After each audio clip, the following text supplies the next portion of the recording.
une petite réponse. Oui. Nous, on trouve dans notre version de la Bible, il y a une contrée en Israël qui part de la bande de Gaza et qui remonte du côté droite d'Israël en suivant la Méditerranée. On l'appelle Shephelah. Le texte que nous avons, nous, s'appelle Shephelah. Ça désigne une contrée, c'est ça? C'est l'histoire de Gaza jusqu'à Tel Aviv. Voilà. Or, chez nous, moi j'ai un de mes oncles, j'ai un de mes cousins germains qui porte ce nom-là. Shephelah. Shephelah. Il y en a beaucoup même. Et il y en a beaucoup chez nous qui Tout portent ça, ce nom-là. C'est tout ce qui est en bas. J'ai des cousines germines que j'ai retrouvées dedans qui portent des noms, des vieux noms hébraïques exactement pareils. Je me suis posé la question en tant que croyant maintenant qui lit la parole de Dieu, je me suis posé la question où c'est qu'ils ont été péchés ces noms-là. Je ne sais pas. Donc ils ont été cherchés. Or, on retrouve ces noms-là dedans, qu'on retrouve dans nos familles. Il n'y a pas de doute, mais ça ne va pas être facile de décanter tout ça, de regrouper tout ça, mais l'image globale, elle est claire. Pour moi, peut-être pas pour tous pour l'instant, moi je suis déjà dedans, j'ai déjà plongé dans tout ça, donc je suis imprégné de tout ça. Donc il n'y a pas de doute à mon avis, vous faites partie de chez nous, seulement ça ne va pas être facile de le servir, de le démontrer, et à mon avis, il va y avoir beaucoup d'opposition, et de tous les côtés, et beaucoup de... Mais c'est pas grave. Par contre, ce que tu n'as pas mis en évidence, c'est qu'effectivement, par rapport à la Megillah d'Esther, c'est pendant à peu près plus de 70 ans, d'accord, chaque fois qu'il y a eu une partie simplement est revenue pour reconstruire le deuxième temple, mais la majorité est restée des Juifs, est restée à Paras, en Perse. D'accord. Et il y a eu beaucoup de tyrans, et chaque fois qu'il y a eu des problèmes chez les Juifs, ils se sauvaient, ils se venaient en Israël, ils allaient dans les pays voisins. Et qu'est-ce qui jouxte l'Iran, si ce n'est pas l'Inde? Bien sûr. Non, c'est une parenthèse, effectivement. Mais après, bon, c'est doigt de moulin. Alors maintenant, bon, je vais vous donner un petit peu la parole parce que je vais vous jeter quelques cas comme ça, un petit peu pas très ordonné, mais qu'est-ce que vous avez comme première question, on va dire, à tout ce que je vous ai dit? Tu peux demander le texte quel texte simplement qui est marqué Hatziga? Ah, c'est quoi? Une seconde, je vous le dis en 2 secondes. Hatziga, c'est dans le paracha. Verset 15. Dans le livre de Bereshit, c'est-à-dire dans le. Genèse, c'est la version française hébreu. Dis-moi le. Genèse combien tu dis?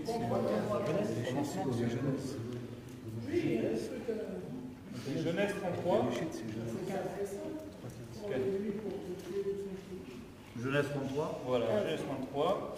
Et je veux aller faire ce qu'on est par c'est ça. Genèse 33, 15. C'est lors de la présentation, effectivement, des enfants de Jacob à Esav. Genèse 33, 15. Qui est complètement traduit à l'envers. Je veux le faire escorter, ça ne veut rien dire. C'est pas du tout escorter. Moi, escorter en hébreu, c'est les labot, ce n'est pas les hatzig. Donc toutes les traductions sont fausses. Sachez-le, sont bidon. Pas précises, tronquées, ou même il y a des noms qui sont oubliés. Fausses, mais on ne peut pas mettre en évidence toute la richesse qu'il y a dedans. Non, mais il y a plusieurs manières de voir les choses. Mais escorter, je veux dire escorter l'hatzig, c'est pas escorter. C'est traduit escorter, ça n'a rien à voir. C'est sûr que le mot. Je veux te faire escorter. N'a rien à voir avec le mot Hatziga. Non, je comprends que la traduction C'est la traduction française ne correspond pas avec la convention. Ce que j'aimerais que tu dises, c'est que dans nos versions à nous de l'Ancien Testament, c'est-à-dire du premier livre de Pentateuque, il n'est pas écrit véritablement le mot Hatzigana. Voilà. Donc il faut c'est dans la version originale. C'est-à-dire que c'est traduit de l'hébreu en français. Alors, c'est tout ce que je vous ai dit hier. Vous ne pourrez jamais, au grand jamais, atteindre une compréhension de la vérité sans l'hébreu. Bien sûr, l'hébreu c'est la première langue du monde, c'est la langue avec laquelle tout a été créé. Tout à fait. Tout après, toutes les langues, ce sont des corruptions de l'hébreu, et jusqu'à l'anglais, qui est pour moi la pire des langues, où il n'y a rien, c'est une langue vide, complexe, il n'y a rien de l'anglais, c'est terrible. Il n'y a pas de principe de féminin, de masculin, tout est... Ce qu'il faut faire remarquer, c'est que les traductions du hébreu du départ ont été traduites en grec, du grec au latin, et après du latin aux autres langues. Ce qui veut dire que c'est un processus de traduction qui est sur des milliers d'années, et on va dire, c'est 4 ou 5 ou 6 filtres différents, on perd complètement le sens. Toute la recherche, elle concerne justement le texte d'origine, où là-bas on peut voir les relations. Moi je suspecte de toute façon que d'un côté, les juifs, d'accord, ont toujours voulu protéger la Torah et surtout ne pas dévoiler et ne pas traduire très exactement ce que ça voulait dire, et pour bonne cause. Et d'un autre côté, les autres, les non-juifs qui contrôlent les nations, n'ont pas non plus intérêt à ce que les gens connaissent la vérité. Ils ont tout intérêt à ce que les gens vivent dans un obscurantisme et dans un aboutissement total pour pouvoir mieux les dominer. C'est-à-dire, si les gens comprenaient ce qu'il y avait écrit dans la Torah, mais c'est la fin de tout.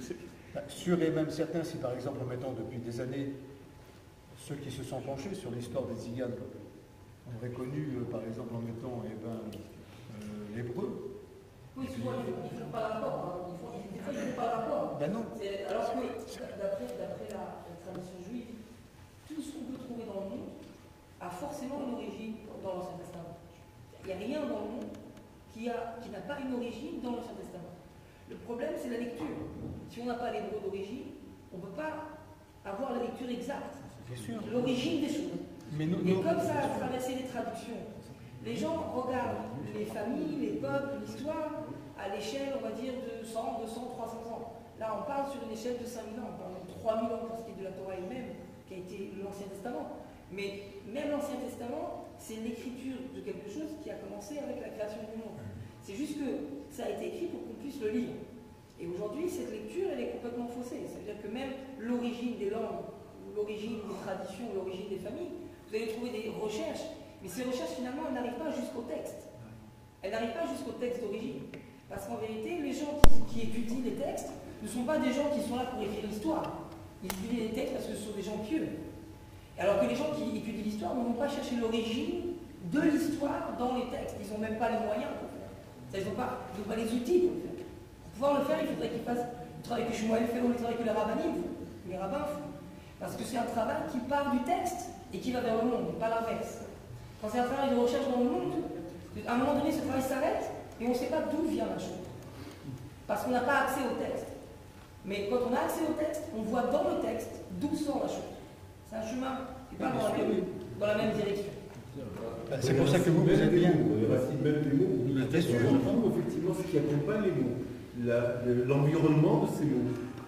Oui, je comprends bien que lorsqu'on approfondit de la façon que vous approfondissez, nous on n'y arrive pas. Pourquoi? Parce que premièrement, on n'a pas l'hébreu, et on n'a pas la description. Et si on connaîtrait peut-être l'hébreu, parce que ça nous intéresse aussi, nous, parce que l'Ancien Testament est lié avec le Nouveau Testament. C'est-à-dire que toute l'histoire du Nouveau Testament est reliée même à l'Ancien Testament. Il y a le Nouveau Testament, par exemple, est écrit en grec. Nous, on l'a en français. Dans notre version à nous, en français, c'est déjà dégradé. c'est dégradé 20 fois même par rapport au texte original. Le grec est une langue bien plus élevée que le français. Du grec, voilà. Et même les traductions, c'est rapporté dans le Talmud que la traduction grecque, elle-même, à la base, était déjà faussée. Le Talmud lui-même témoigne que la traduction grecque d'origine, la Septante, était une traduction volontairement faussée. Et par la suite, quand il y a eu un mélange entre la tradition, c'est-à-dire entre la religion, le texte d'origine, la tradition et la politique, le pouvoir, l'histoire, c'était l'intérêt des dirigeants de censurer volontairement le texte pour cacher un certain nombre de choses et pour pas que ces choses soient pour cacher la vérité, ou une recherche d'une vérité, pour cacher la vérité. Bien sûr. Si le peuple a la vérité, c'est fini. Il ne peut plus rien diriger, il ne peut plus rien faire. Mais je comprends cacher la vérité. Exactement. C'est une volonté. Au départ, il y a une volonté dans ça. Bien sûr, c'est une rébellion contre la vérité. Donc Et pour vous donner un petit exemple, et puis après on passe aux questions, de la finesse de la Torah. Je vous donne un petit exemple que vous compreniez bien. Moi, je suis rentré en contact avec des groupes archéologiques qui découvrent des choses, qui creusent dans le sable, Et ils découvrent des statues, ils disent « Oh, regardez, on a trouvé un pharaon, on a trouvé Ramsès, c'était un pharaon. » Et quand j'étudie la Torah, d'accord, dans le texte, je m'aperçois qu'en Égypte, il y a 2 dirigeants. L'Égypte n'a jamais été dirigée par une personne, mais toujours par 2. Il y a un roi d'Égypte, qui est aussi le grand prêtre d'Égypte. Il s'occupe du matériel et du spirituel. Et au-dessus de lui, il y a un pharaon, qui n'est pas ni le roi d'Égypte, ni le grand prêtre, il est le dieu d'Égypte, le seigneur d'Égypte. C'est toujours par 2 que ça marche. Quand on voit que Joseph vient devant Pharaon et explique le rêve de Pharaon, comment c'est écrit dans la Torah? Il y a écrit « Et Joseph avait 30 ans lorsqu'il se tint, il se tint debout, devant Pharaon, roi d'Égypte. » Alors là, on voit que Pharaon, c'est aussi le roi d'Égypte. Il a les deux rôles. Et après, il y a écrit et Joseph partit et s'en alla de devant Pharaon. Mais il n'y a pas écrit de devant Pharaon, roi d'Égypte. Là, ça ne veut dire que Pharaon. Ça veut dire quand il est avant d'être le roi d'Égypte, Pharaon, il a le rôle des 2. Il n'a pas de second. Il est Pharaon et aussi le roi d'Égypte. Mais quand Joseph prend le titre de roi d'Égypte, donc Pharaon ne redevient que Pharaon tout seul. Et vous comprenez par là qu'il y a Pharaon, des fois dans la Torah il y a écrit et Pharaon par là, des fois il y a écrit et le roi d'Égypte par là, des fois il y a écrit et Pharaon, roi d'Égypte par là. Eh bien, c'est des situations différentes. Quand il y a écrit Pharaon tout seul, ça veut dire qu'à ce moment-là, Pharaon a un second. Mais c'est lui qui parle. Quand il y a écrit le roi d'Égypte parle, c'est que c'est le second qui parle et il y a un Pharaon. Mais quand c'est Pharaon, roi d'Égypte, c'est-à-dire que Pharaon remplit le rôle des deux, et il n'y a pas de second. Or, on retrouve ça dans l'archéologie avec, vous savez, il y a un vautour et puis un serpent des fois sur la couronne. Alors, souvent, c'est un serpent. Le serpent, ça représente le roi d'Égypte. Et le vautour, ça représente Pharaon. Et des fois, vous avez des couronnes, il y a le vautour et le serpent. Mais des fois, seulement le serpent. Et Ramsès n'a que le serpent. Donc, ce n'est pas un pharaon. Ce n'est qu'un roi d'Égypte. Vous comprenez? Donc, c'est très fin. C'est très fin. C'est très fin. D'ailleurs, pour fermer la parenthèse, le serpent et le vautour sont un couple gouvernemental. C'est-à-dire, en fait, le serpent donne la mort. Et le vautour mange de la mort. Un prépare la nourriture de l'autre. Un, il crée, il fabrique des gens, il fabrique des morts. Il fabrique des gens qui se... Vous savez, chez nous, là, un mort, la viande est froide. Il ne voit pas, il est dans l'ombre, il est dans l'obscurité. Un corps mort, c'est quoi? C'est quelqu'un qui est froid, qui ne voit pas, qui n'entend pas. Donc, d'un côté, vous avez un serpent qui crée des morts, des gens qui s'en fichent de tout, qui ne voient rien, qui ne comprennent rien, qui sont froids, qui sont durs, comme un mort. Et de l'autre, sur ça, Pharaon se nourrit. C'est très fin. Vous comprenez? Donc, par ces petites choses de la Torah, on comprend beaucoup de choses. C'est une parenthèse que je fais. Si quelqu'un ne connaît pas le texte, il peut se retrouver en face d'un élément historique, une momie, ou des gravures, et il ne comprendra pas. Ça veut dire qu'il va élaborer une théorie parce qu'il va essayer d'imaginer quelque chose.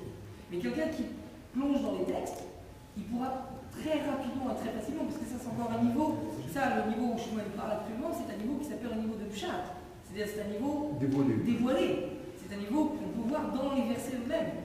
Il y a d'autres niveaux qui sont plus intérieurs encore, plus cachés encore, et que si on n'a pas accès à ça, il y a beaucoup de choses dans la nature et dans l'histoire qui restent mystères. Justement, c'est pour ça que cette théorie, en fin de compte, cette théorie, parce que même si tu veux, notre président Jimmy, j'ai discuté un petit peu avec lui avant de venir en Israël. Et puis, je ne te le cache pas, depuis que tu as lancé une vidéo sur Internet cet été, oui, tu comprends bien que ça a fait un petit peu le tour des tziganes un petit peu partout en France. Et puis que ça a fait boule de neige, parce que même avant que je te rencontre, si tu veux, on m'en avait déjà parlé, donc j'ai regardé un petit peu sur Internet, tu vois, qu'est-ce qu'il en était vraiment, mais je n'étais pas le seul en fin de compte. Je me suis aperçu avant de venir en Israël que déjà, il y a plein de gitans en France qui se sont intéressés donc, à ta vidéo, qui sont intéressés à ta thèse, tu vois.